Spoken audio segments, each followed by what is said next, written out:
उम्मुल मोमिनीन हजरत सईदा खतीजा रदी अल्लाह ताला अन्हा के बेटे नहीं थे, लेकिन फिर भी शौहर की महबूब और प्यारी थी, गम गुसार थी, हत्ता कि अल्लाह ताला की तरफ से आपको सलाम कहलवाया गया।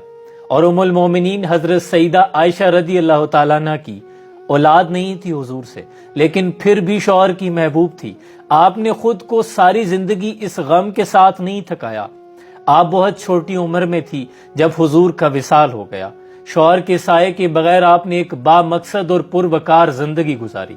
हजरत आसिया जो फिरौन की बीवी थी, फिरौन के घर में रहते हुए भी आखिरी दम तक हक की राह पर लड़ती रही। इस बात से हमें दो सबक मिलते हैं।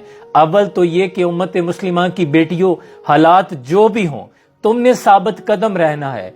एक तरफ हजरत लूत अलैहिस्सलाम की बीवी है जो कि नबी के घर में है, लेकिन अल्लाह फरमाता है कि वो पीछे रह जाने वालों में से है। और एक तरफ फिरौन के घर में रहने वाली है। हजरत आसिया ने अपने अमल से साबित किया कि अमल से बनती है जिंदगी, जन्नत भी जहन्नम भी। ये खाकी अपनी फितरत में ना नूरी है ना नारी।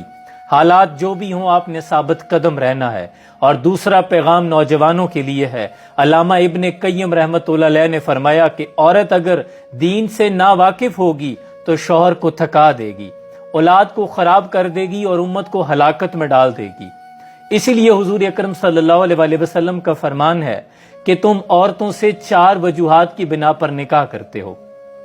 औरत के हुस्न की वजह से, उसके हसब और नसब की वजह से, खानदान देखकर, और तीसरा उसकी मालो दौलत देखकर, और चौथा दीनदार देखकर।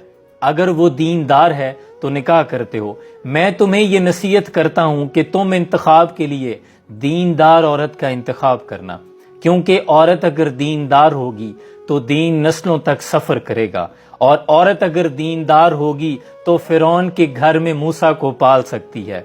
नेपोलियन ने जब अपने वजीरों मशीरों से पूछा था कि आलम इस्लाम के सबसे मजबूत कले कौन से हैं, तो उन्होंने यही कहा था कि इनकी माएँ सबसे मजबूत कले हैं। तब से आलम इस्लाम को मगलूब करने वाली जो साजिशें हैं, उनका पहला टारगेट हमारी उम्मत मुस्लिमा की बेटियां हैं। औरत कभी मरियम, कभी हव्वा, कभी ज़हरा। औरत ने हर दौर में कौमों को संवारा। इसलिए उम्मत मुस्लिमा की बेटियों, तुम्हारे किरदार को ज्यादा मजबूत रखने की जरूरत है। सलाम पहुंचे।